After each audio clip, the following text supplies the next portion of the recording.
meillä on nyt aiheena konseptitestaus. Ja saat siitä meillä, vastaat siitä aika pitkälti ja teet paljon niitä juttuja. Niin nyt varmaan alkuun olisi hyvä avata, että mitä se konseptitestaus niin kuin käytännössä on. No konseptitestaus, siinä pystyy testata niin kuin monenlaisia erilaisia kokonaisuuksia.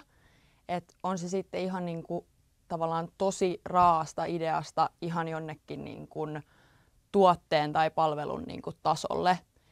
Ja sitten pystytään tavallaan testaamaan sitä, että miten nämä niin kuin kuluttajat, keille tämä niin kuin tuote tai palvelu on niin kuin suunnattu, niin miten he sitten niin kuin reagoi tähän ja minkälaisia ajatuksia se herättää. No miten niitä konseptitestauksia niin kuin käytännössä toteutetaan? No periaatteessa se, että jos on se yksi niin kuin tutkimusongelma ja siihen lähdetään sitten rakentaa sitä niin kuin rakennetta ympärille ja mietitään niitä oleellisia niin kuin kysymyksiä ja saattaa olla, että on olemassa niin kuin jotain omia niin kuin ehkä firman sisäisiä niin kuin hypoteeseja siitä, miten asiat niin kuin ehkä saattaisi olla, mutta siihen sitten voidaan hakea niin kuin sit se varmuus tällä konseptitestillä. Nämä testit ohjata niin kuin suoraan niin kuin tietyille kuluttajille, eli voidaan vaikka rajata se niin, että ollaan kiinnostuneita ihmisistä, jotka on kasvissyöjiä ja halutaan, että vaan he vastaa tähän kyselyyn, niin se on niin kuin täysin mahdollista. Tai sitten voidaan toteuttaa myös niin, että hankitaan vaikka se niin kuin tähän kyselyyn, testiin niin kuin johtava se linkki ja itse jaetaan sitten sitä, niin kuin, on se sitten missä tahansa halutuissa kanavissa, vaikka Facebookissa tai Instagramissa. No mitä hyötyä tästä konseptitestauksesta sitten on?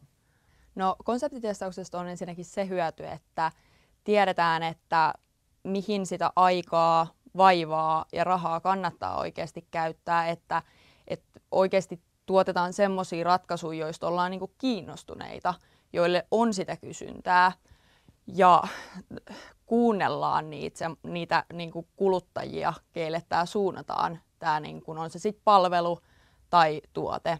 Niin, eli pointtina on ilmeisesti se, että ennen kuin tavallaan mennään markkinalle, on se sitten jonkun kampanjan kanssa tai tuotteen tai jonkun, niin me voidaan ennen sitä ikään kuin testata eri asioita siitä kokonaisuudesta. Joo, ja sillä tavalla niin kuin saa myös sen niin kuin varmuuden sille tai vähän sitä ideaa siitä, että miten tavallaan se markkina, jonne se ratkaisu on suunnattu, että miten siihen tullaan niin kuin reagoimaan.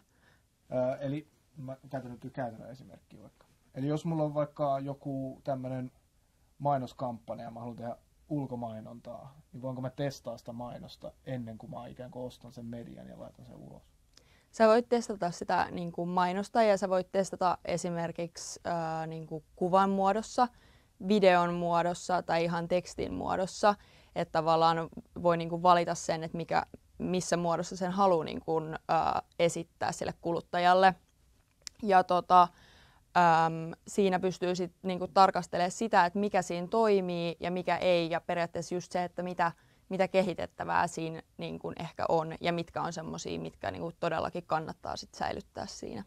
Eli tavallaan säästetään sitten rahaa ikään kuin mahdollisesti siinä, että ei ainakaan tehdä, tai vähennetään riskiä, että se kampanja epäonnistuu. Joo, vähennetään riskiä ja myös tavallaan säästetään paljon siinä niin kuin myös aikaa ja vaivaa. No nyt sitten mielenkiintoinen tavallaan, että okei, me tehdään tämä konseptitestaus, niin mitä sen jälkeen, kun me on saatu ne tulokset, niin mitä sitten tapahtuu? No silloin on niin kuin tarkoitus katsoa niitä aiheita niin kuin yleisesti ja yrittää muodostaa siitä mahdollisimman hyvä niin kuin kokonaiskuva. Ja sieltä niin kuin välttämättä ne vastaukset, mitä sieltä saa, ei ole ehkä niin kuin kirkkaita tai niin superselkeitä, mutta se, että sieltä pystyy poimimaan semmoisia asioita ja ehkä tietynlaisia signaaleita siitä, että mihin suuntaan jotakin kannattaa viedä, mitä asioita kannattaa ottaa huomioon. Et ei sieltä välttämättä tule semmoista niinku yksiselitteistä vastausta, mutta sieltä saa niinku paljon niinku hyödyllistä informaatiota. Eli jälleen kerran vähennetään sitä riskiä. Vähennetään jälleen kerran sitä riskiä ja lisätään ja kerrytetään sitä ymmärrystä ja voidaan just tavallaan siitä asiasta, mistä ollaan kiinnostuneita, niin hankkia sitä tietoa.